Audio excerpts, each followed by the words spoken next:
Autoridades, maestro Carlos Arellano, la invitación y agradecerles a ustedes el interés de venir a platicar con nosotros. No es muy común que los jóvenes, sobre todo de CCH, estén interesados en acercarse a un político.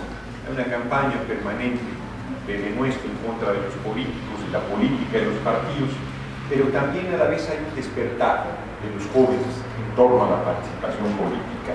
Muy importante la participación política. Voy a hablar de las dos cosas, de la educación y de la participación política. Yo primero quiero comentarles que yo me eduqué con mi abuela materna. Ella fue quien me sacó adelante, y mis dos grandes influencias fueron mi abuela materna, por supuesto, y la universidad. Mis abuelos no fueron a la universidad, mis padres tampoco pudieron ir a la universidad. Yo soy la primera generación que pude ir a la universidad. Mi hermana, la que me sigue, estudió aquí en el CCH Azcapotzalco. Yo salí de la UAM a Azcapotzalco, una escuela pública, todo el tiempo fui a escuelas públicas, y yo les digo que la diferencia no puede ser mayor. Josefina Vázquez Mota y Enrique Peña Nieto salieron de escuelas privadas, ¿no? Nosotros no, nosotros tenemos una formación de compromiso con la gente.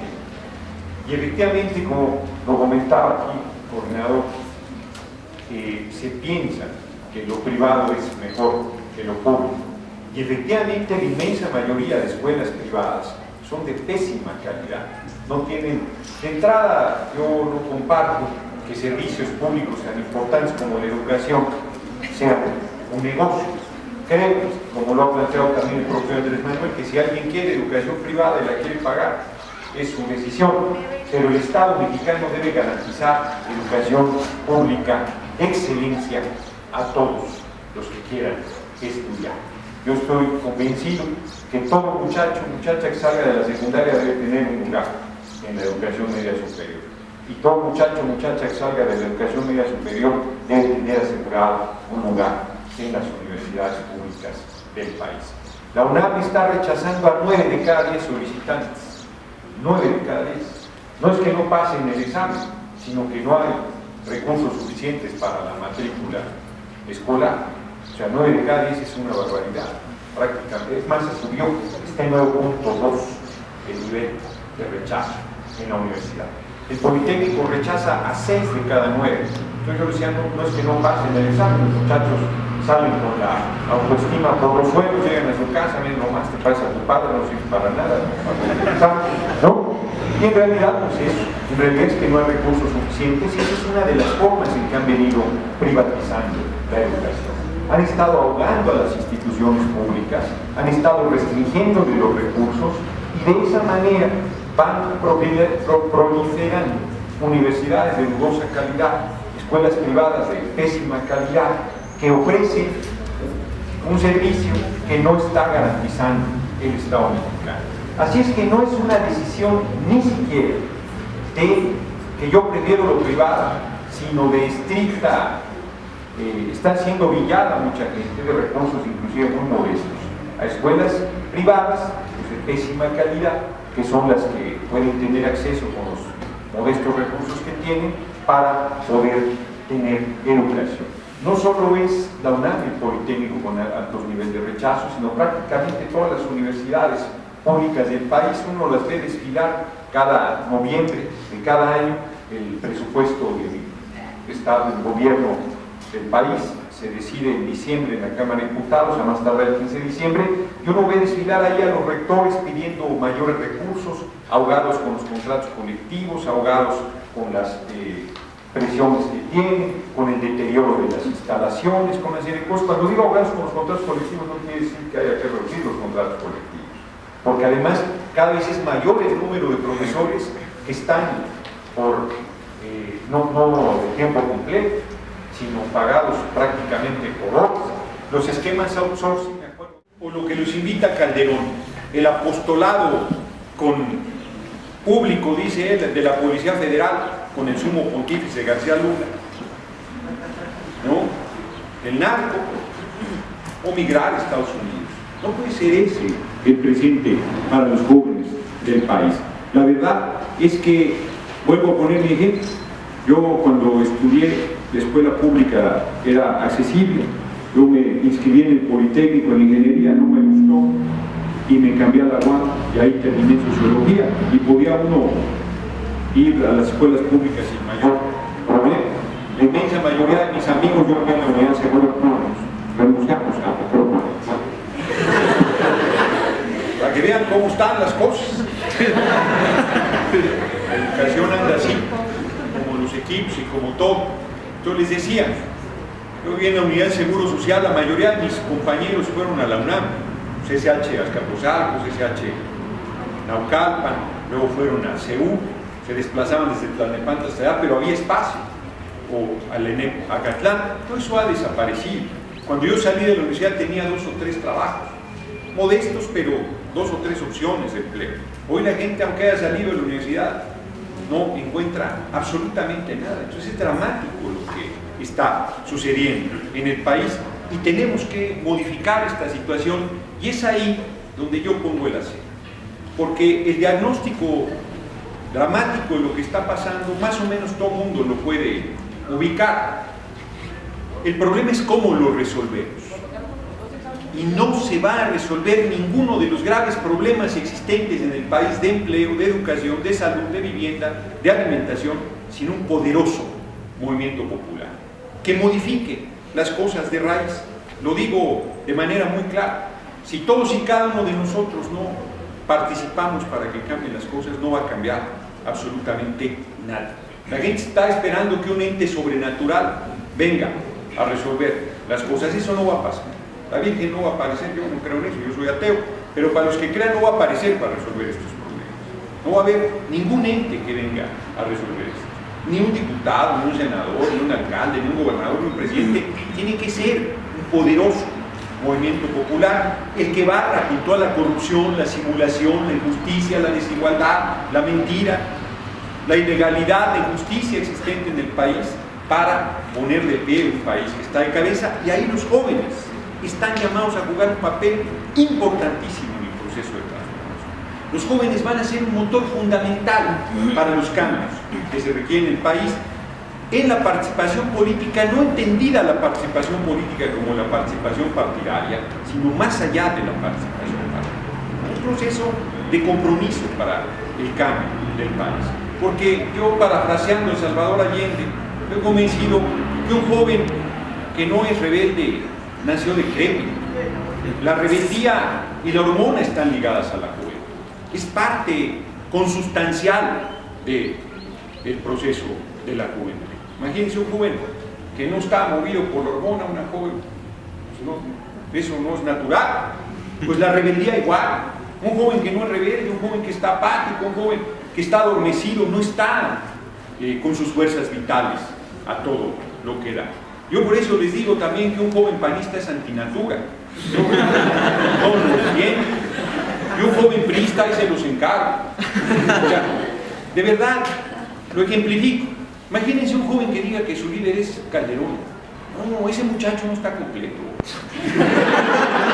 ¿Cómo va a ser que el referente sea un tipo corrupto, un tipo mentiroso, un tipo deshonesto, un tipo desleal? O sea, para entender a Calderón todo es al revés. Voy a bajar la gasolina a 87 aumentos, 87, y producimos petróleo. 38% del presupuesto nacional sale del petróleo, 38% del presupuesto de la UNAM sale del petróleo, a pesar de que lo entregan a las transnacionales, a pesar de la corrupción y de la rapacidad que hay en torno a esa riqueza tan importante. El país, el 38% sigue saliendo del petróleo. 1 de cada 3 escuelas, 1 de cada 3 hospitales, 1 de cada 3 carreteras han sido construidos con dinero del petróleo. Dice que va a bajar, digo que iba a bajar la luz, la energía eléctrica. Les platico cómo están los recibos en su casa. Que iba a desaparecer la tenencia, ahí está todavía. Que iba a bajar los impuestos, subió el IVA de 15 a 16%. Se echaba la culpa el PRI al PAN, el PAN al PRI, la cópula, les digo yo, del PRI y el PAN, haciendo acuerdos, si dije bien cópula, no cópula, ¿no? Haciendo acuerdos en contra de la población del país. Dice, por eso yo les digo que entender a Calderón es muy fácil, todo es al revés. Todo lo que diga es exactamente a la inversa. Dijo que iba a fortalecer la educación pública y le ha dado miles de millones de pesos a la educación privada, mientras que la educación pública cuesta. No hay una escuela pública que no cobre cuotas, que son con el colmo de la desvergüenza del verde en contra de las cuotas, pues si la ley las prohíbe. La educación formalmente y legalmente en este país es pública y gratuita, ¿no? Y laica, que además van ahora con la intención de meter educación religiosa en las escuelas públicas. Solo eso faltaba, que el nivel de deterioro llegara a esa condición, ¿no? Dijo que iba a agarrar al Chapo Calderón de la mano, será, porque no tiene de resolver el problema del nada. Eso para el PAN. El PRI, un ejemplo acabado de la educación privada, Enrique Peña Nieto. La anécdota suavísima, va a la feria del libro, la más importante que tenemos en México, la FISA de Guadalajara, la Feria Internacional, y le preguntan los 3 libros que marcaron su vida y el tipo no sabe decir uno, porque no ha leído un libro completo en su vida. Y yo sé que los jóvenes no están leyendo y pueden pensar que ese no es un tema importante, es muy importante. La lectura es un instrumento, primero, de placer, no es una obligación. La lectura es un viaje, es conocer personas, es conocer formas de ver las cosas, conocer otras sociedades, conocer montones de cosas. O sea, yo les, de verdad, si no, lean, porque si no se van a quedar como Peña Nieto. Entonces, él, no, pero además no va a ser para eso. Como decían en un chiste, te va a joder, no te va a hacer el amor. Entonces, pero además ya lo verán, o sea, así chiquito, por eso tiene el copetote, ¿no? O sea, pero bueno, cada quien sus gustos, ¿verdad? Si lo que piensa está bien, pero para gobernar el país es lo mismo que un tipo que no ha leído 3 libros, es gravísimo. O sea, yo no digo 3 libros que han marcado su vida, pero 3 libros que te han gustado mucho, son como un gran amor, no se te olvidan nunca. No dices, ¿cómo se llamaba esta morenita china? Que, hombre, te acuerdas rapidísimo, te empieza a latir el corazón de manera acelerada, te acuerdas hasta de más, ¿no? No se te olvidan 3 libros nunca. Y el tipo en una escuela confesional, la Panamericana, de Derecho, no ha leído 3 libros completos en su vida. Es una tragedia. Es terrible que un tipo... Bueno, Fox era igual de bruto, en el sentido de formación, ¿no? De formación, diría yo, también de una escuela privada, no había leído absolutamente nada.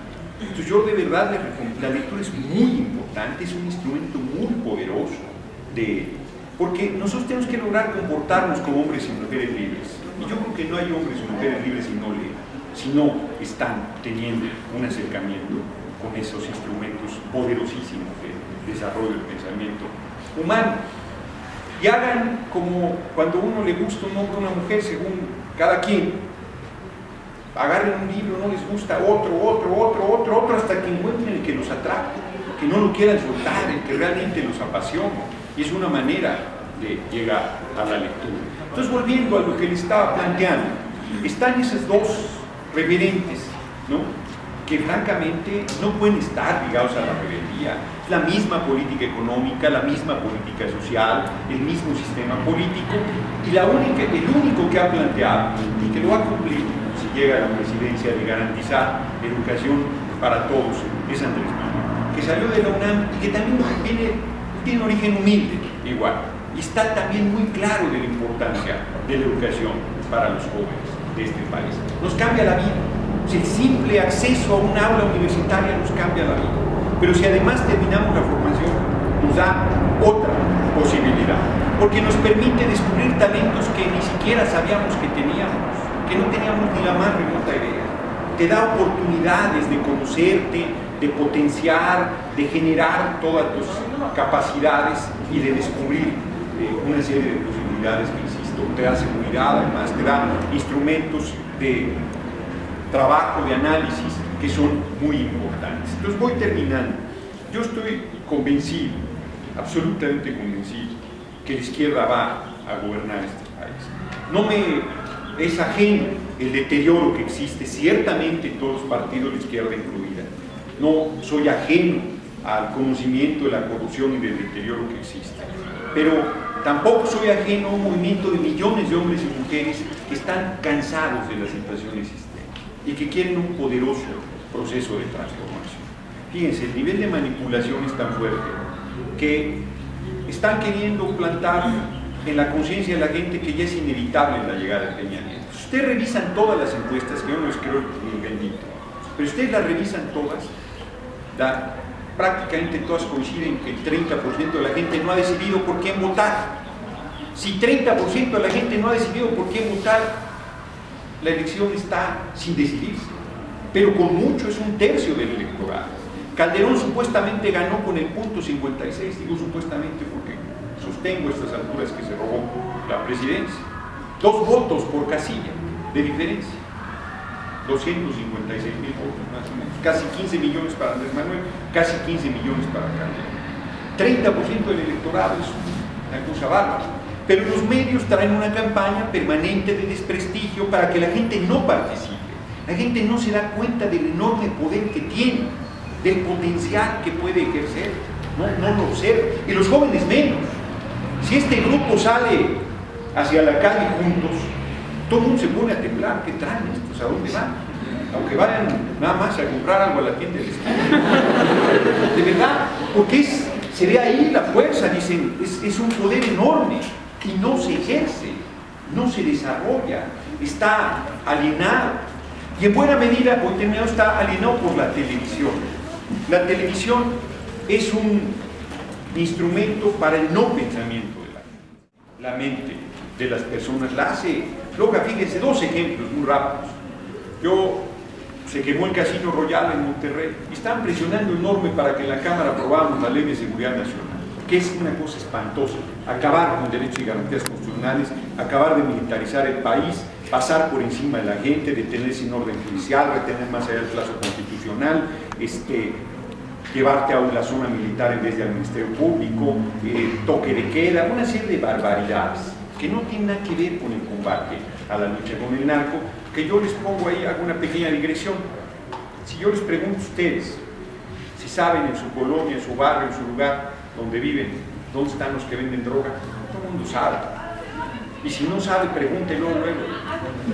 Pues a ver, ¿cómo los de arriba no van a saber? Es absurdo.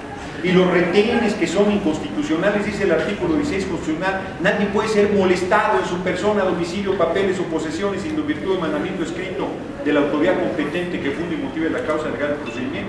Que no quiere decir otra cosa que para revisarme tienen que traer un orden de la autoridad.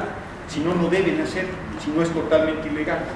Pero pongo un ejemplo para regresar a lo que quería plantearles. Imagínense que hubiera un fraude aquí en el CCH y que en la puerta de salida ponen un retén para revisar a todos a ver quién se llevó el dinero. Es absurdo. Quien se llevó el dinero es el que manejaba las finanzas de la escuela, no toda la comunidad universitaria. O sea, eso hacen con nosotros. A los ciudadanos nos tratan como delincuentes mientras los delincuentes gobiernan este país. El delincuente más peligroso es García Luna y Calderón no le va a la saga, los dos deberían estar en la cárcel, ¿no? Entonces, es terrible. Cierro. Entonces, querían que aprobáramos eso. Yo no veo televisión, la verdad es que no veo televisión. Estaba desayunando en un lugar que tenía una televisión. Ya ven que donde la comida no es buena ponen televisiones para que uno no le haga caso a la comida. Estaba todo mundo. Están los anuncios. Primer anuncio. Si se pone esta crema, se le quitan las arrugas, ¿no? Segundo anuncio. Si se pone esta crema, se le quitan las arrugas y baja de peso. O sea, pero ¿cómo puede la gente creer esto? Tercer anuncio al hilo. Si se pone usted estos tenis, solo con caminar baja de peso. No puede ser. No puede ser que la gente crea esto. Le digo a uno, solo falta que digan que me pongo esos tenis dormido bajo de peso. Y me dice uno, sí, hay una pomada que te la pones en la cara y bajas de peso. No puede ser. Por eso Peña Nieto hasta aparece hasta como guapo, como estadista, lo venden como producto milagro. Yo les dije en un debate que acaba de haber que deberían tener un código de barras para que cuando pasara dijera ahí es mentiroso, corrupto, deshonesto, desvergonzado, vendepatrias, ¿no? Canal, todas esas cosas son la verdad. Entonces, segundo ejemplo, y con eso voy a cerrar, para demostrar cómo es la televisión.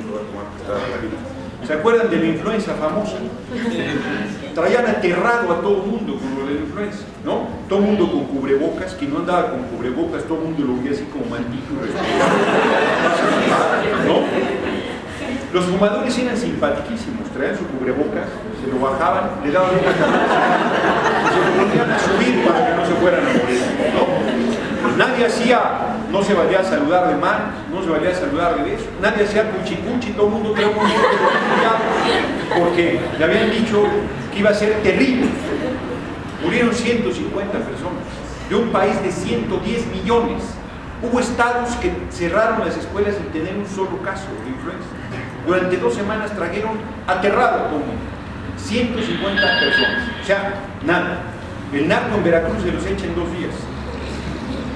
Y no hacen el escándalo que hicieron con el tema de la influenza. Entonces, esto demuestra el nivel de manipulación y cómo todo eso va influyendo en la opinión de la gente, en la derechización, en el concepto de que lo privado es mejor, en todo este tipo de cosas que han sido verdaderamente dañinos a los intereses nacionales. Yo cierro, desde hace rato quiero cerrar para pasar a las preguntas con 2 ejemplos, porque además me adelanto. A quien va a preguntar, bueno, la crítica está muy bien, pero por ejemplo, ¿cómo le harían para que haya educación para todos? Es muy fácil. Lo único que hay que hacer es poner dinero. Y al decir, ¿de dónde va a salir? El presupuesto de cada año es de 3.600.000.000.000 de pesos, 3 millones de millones. Y cuando yo les digo a mis compañeros diputados, para educación, no, para salud, no, para vivienda, no, para empleo, no, para alimentación, no. Ah, pero le hemos dado 1 millón de millones de pesos a la banca extranjera. Le acabamos de aumentar a más de 100% al Fondo Monetario Internacional, 12.000 millones de dólares, si mal no recuerdo, 100.000 millones de pesos. Pero no hay para educación. ¿Cómo le vamos a dar al Fondo Monetario Internacional? No es deuda, es una cuota que estamos aportando. La aumentamos a más del doble, mientras que la educación está ahogada en el país. Es absurdo, es criminal, es una irresponsabilidad. O sea, sí existe dinero. Y para los que creen que con la Cámara de Diputados y de Senadores, que ganamos mucho ciertamente, que sus privilegios y no sé qué, ¿saben si desapareciera la Cámara cuánto se ahorraría el país del presupuesto? ¿Qué porcentaje del presupuesto? La gente debe pensar que mucho. Se ahorraría media milésima del presupuesto nacional. O sea, nada. El 70% lo gasta la Federación, 20% los municipios y 10% los estados. De Caterú nadie dice nada, pero se le paga la casa, la residencia oficial de Los Pinos, que no es de interés social, precisamente. Se le paga un avión para él solo, y se le acaba de autorizar un nuevo avión que porque se caen, se les caen porque andan en malas compañías, no porque estén mal los aviones. Se le paga todo lo que se viste, no se viste mal. Se le paga todo lo que se come, se le paga todo lo que se toma y no toma poco. Lleva 4 millones de pesos gastados en alcohol de 2006 a 2010. 4 millones de pesos. Una barbaridad, que se los tome pero que los pague de sus bolsas. Entonces, cerrando ahora sí, como ustedes ven, sí se requiere un proceso de transformación en el cambio para que haya educación, y los ejemplos que iba a poner de empleo. 2 ejemplos. Privatizaron los ferrocarriles. Dijeron que iban a ser los más modernos del mundo. Son tan modernos que son invisibles, no existen. El gravísimo accidente de los estudiantes de la UNAM. Un tráiler con un remolque, se le suelta el remolque y mata a los muchachos. El sábado en la noche pasó lo mismo en Veracruz. Un doble remolque, se le suelta el remolque y mata a 47 personas en Veracruz. Todo se traslada por tráilers, es una tontería. Las mercaderías se deberían trasladar por tren, que es lo más barato, y se puede transportar carga pesadísima por ferrocarril. Transporte público, no hay ferrocarriles en el país. De la zona conurbada al Distrito Federal podríamos tener trenes rápidos que en 15 minutos estuvieras de Tepozotlán, en el centro de la Ciudad de México. De Chalco, del Valle de Chalco, de toda la zona oriente también. O sea, tren rápido, Guadalajara, México, en 2 horas, 3 horas, por mucho, pues claro que se podría. Entonces lo único que hay que hacer es reconstruir la vía férrea. Tenemos uno de los sistemas ferroviarios de mayor cobertura en el país. A mí me tocó todavía viajar en ferrocarril, eran lentísimos, pero había ferrocarril, era el más barato. Todo eso desapareció. Reconstruyes el ferrocarril y generas empleo, una barbaridad. Construyes las 5 refinerías que requiere el país y generas una barbaridad. Generas producto orgánico de alimento del campo, dejas de importar y lo metes prioritariamente en las escuelas para los comedores subsidiados o gratuitos de estudiantes desde la preprimaria hasta la universidad. O sea, ¿cómo hacer las cosas? Hay muchísimas maneras, pero para ello se necesita un despertar del pueblo, un despertar de la gente, un proceso de un poderoso movimiento popular que cambie de raíz la situación existente. Y ahí, de verdad, los jóvenes van a jugar un papel fundamental. Yo, ahora sí cierro diciéndoles, si uno solo, piense lo que les voy a decir, y lo voy a precisar porque lo he estado planteando por me parece.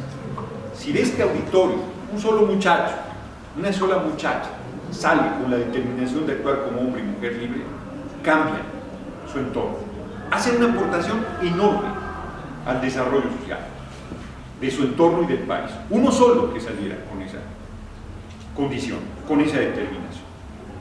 Nosotros, mi generación, los que nos formamos en la UAM, tuvimos una formación muy marxista.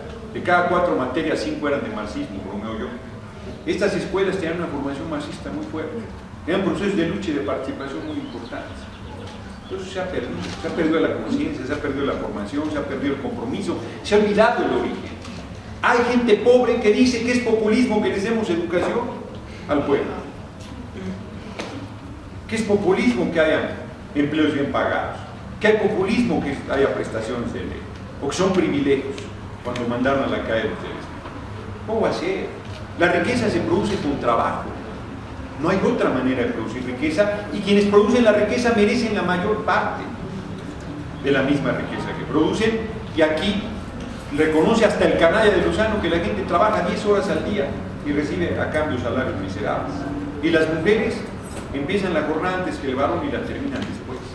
Es una carga totalmente desigual para las mujeres en nuestro país. Entonces se necesita un proceso de cambio, se necesita un proceso de transformación, y solo se dará con la participación de todos y cada uno de nosotros. Yo reitero, estoy convencido que la izquierda más temprano que tarde va a gobernar el país, y creo que vamos a generar ese proceso de transformación desde abajo con la participación de la gente. Estoy a sus órdenes para las preguntas. Quedamos con una primera ronda de 5, ahí le medimos si hay ambiente para una segunda ronda. Se vale preguntar lo que quieran, en el tono que quieran.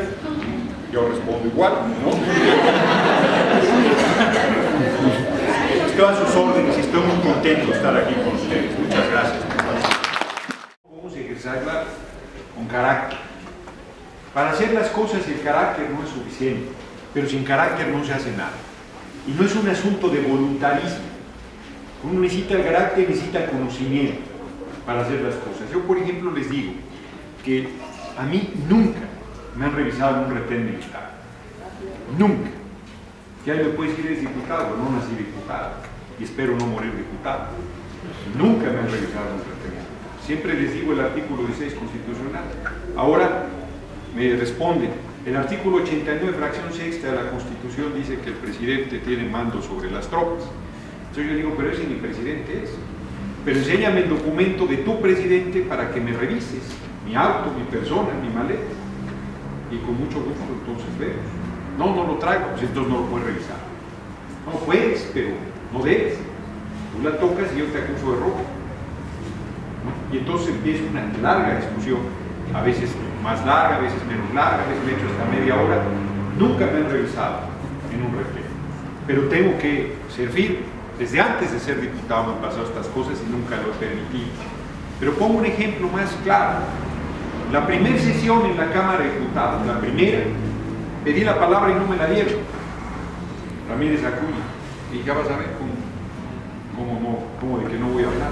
Tengo 600 intervenciones en tribuna. Hubo un momento con Choaifet cuando presidía la Cámara que me negaba la palabra, entonces yo llegaba con un sonido a la Cámara. Y cada que me la negaba, prendía el sonido y me ponía yo a hablar. Ahí, en contra de la determinación de Choaifet. Me tocaba la campana y sacaba yo otra campana y le tocaba otra campana. Llamo al orden, porque tú no puedes evitar, no puedes impedirme que yo hable de uno de mis derechos fundamentales, expresarme en este espacio de discusión por excelencia. Entonces, se necesita conocer su derecho y ejercerlo con toda firmeza y determinación. Siempre vas a encontrar gente que va a tratar, es más, hasta compañeros que van a decirte que te esperes, que no hagas olas, que tranquilo. En la Cámara llegaron al extremo de querer prohibir que sacáramos mantas durante la sesión. Si es el espacio de libre expresión por excelencia, es el espacio de debate por excelencia. Entonces empezaron con ese tema y yo saqué una manta muy famosa que decía: ¿tú permitirías que un borracho condujera tu auto? No, ¿verdad? Entonces, ¿por qué le permites conducir el país? Se armó un broncononó. Y luego yo cada sesión sacaba mantas y mis propios compañeros me decían: oye, ya espérate, ya no saques, ¿no? Hasta que estos reconozcan que es mi derecho, no voy a dejar de manifestar. Un día saqué una manta en blanco, eso casi no salió en los medios. Una manta en blanco sacamos. Los panistas se volvieron locos con una manta en blanco. Entonces llamaban al presidente que me llamara al orden. Yo decía: estoy callado, no dice, no tiene nada la manta, porque se enoja, no estoy haciendo nada.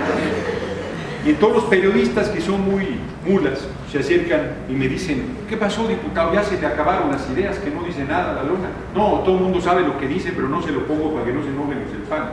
Entonces, uno puede meterle desde ingenio, desde creatividad, desde ironía. El pueblo de México, el sentido del humor le funciona muy bien, muy filoso, y son formas de enfrentar al autoritarismo, son formas de enfrentar la presión, pero se necesita determinación. Si un policía te dice está prohibido, haces bien, le preguntas dónde lo fundamentas. No me lo fundamentas, pues sigo haciendo. Yo finalizo el ejemplo, perdón que personalice otra vez, pero en un retén militar, tengo como una hora, no me dejaban ir. El militar se puso pesado, le dije: no puedes retener. No, me dijo: usted vaya, el carro es el que se queda, ¿no? Entonces empecé a tomarle fotos a todo. Entonces me decía: no puede tomar fotos, tan puedo que las tomo y te tomo a ti también. Entonces, y se generan situaciones de mucha tensión, por supuesto, no es un asunto así y suena divertidísimo, y cuando estás ahí no estás divertido nada, ¿no? Pero son maneras que uno puede todo el tiempo desarrollar contra el autoritarismo, contra la intolerancia, contra el abuso. Decía Gandhi: la injusticia existe porque la soportamos de manera activa o pasiva. Si todos combatiéramos la injusticia, esta no existiría, se erradicaría. Pero yo les pregunto: ¿cuántas veces al día ven una injusticia y se voltean para otro lado? ¿Cuántas veces al día sufren una injusticia y la toleran? Un abuso, un atropello, en casa, en la escuela, en el camino, en cualquier lado. Eso, la libertad solo se conquista ejerciéndola, y hay que ejercerla todos los días, todo el tiempo, permanentemente. Es la única manera, no hay otra. Pero se requiere también conocimiento, se requiere firmeza, se requiere muchas cosas. El letargo de los jóvenes: si hay un letargo, pero a la vez hay un despertar. Este auditorio lleno es un buen ejemplo. Me pueden decir: pues hay más en las jardineras. No importa, no importa. Empieza a haber otra vez un interés por la situación política y por la participación política. Naco es más bien una forma racista y clasista de tratar a la gente que hay que erradicar. Hay gente, inclusive de origen muy humilde, que lo usa. A mí hay veces que me dan ganas de decirle: échate una mirada en el espejo, mi amigo, ¿no? Pero es una forma incorrecta de dirigirse a las personas. ¿Cómo despertar? Es el ejemplo. Decía José Martí: la mejor forma de decir es haciendo. Si uno habla mucho, habla muy bien, pero a la hora de los hechos hace uno lo contrario de lo que dice, no influye uno en la gente. La mejor manera de influir es con los hechos. Sobre la capacitación de la policía, sí se requiere capacitación, y han estado haciéndoles exámenes y una serie de cosas, pero en realidad sí hay niveles de corrupción desde el más alto nivel. La corrupción se barre de arriba hacia abajo, como las escaleras. Si quien está en la presidencia es corrupto, todo hacia abajo se va en cascada. Tenemos que evitar, tenemos que poder revocar el mandato, inclusive de un presidente, y tenemos que generar consensos para acabar con la corrupción, para acabar con la impunidad, para acabar con la simulación, de tal manera que este tipo de cosas no se sigan reproduciendo. Y la sociedad también tiene que ser muy consciente de sus derechos y de la situación existente para que haya contrapesos y se eviten los abusos. Sí hay, lo comentaba, es que comenté muchas cosas, la percepción de que Enrique Peña Nieto es inevitable que gane. En esta vida lo único cierto es la muerte, lo demás es siempre incertidumbre. Pero hay un dato muy fuerte: 30% de la gente no ha decidido por quién votar. 30% de la gente es muchísima. 30% de la gente decide una elección. Es un tercio del electorado. Y ellos siguen avanzando en que la gente inconforme no vote, que la gente inconforme anule su voto, que la gente inconforme vote en blanco, porque la gente inconforme no va a votar por el PRI, no va a votar por el PAN. Y cuando le dicen que todos somos iguales, pues entonces solo le hacen favor a la derecha. Yo por eso a quien dice llama a votar nulo, a quien llama a votar blanco, digo, mejor vota por el PRI o vota por el PAN, quítate la máscara. Aunque lo hagas de buena fe, en realidad estás promoviendo el voto para ellos, porque es a quien va a favorecer. Hay que convencer a la gente de la importancia de la participación y convencer a la gente que no va a ser ninguno de ellos, ni Andrés Manuel, mucho menos Peña Nieto, Josefina Vázquez Mota y Cuadri menos aún, ¿no? Quienes cambien el país, no lo van a cambiar ellos, lo vamos a cambiar nosotros, con la organización y la lucha de la gente. Quien piense que el cambio va a venir de arriba, se equivoca.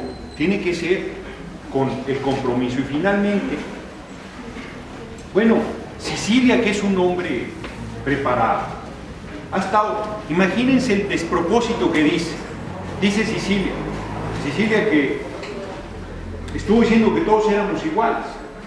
No, abusa.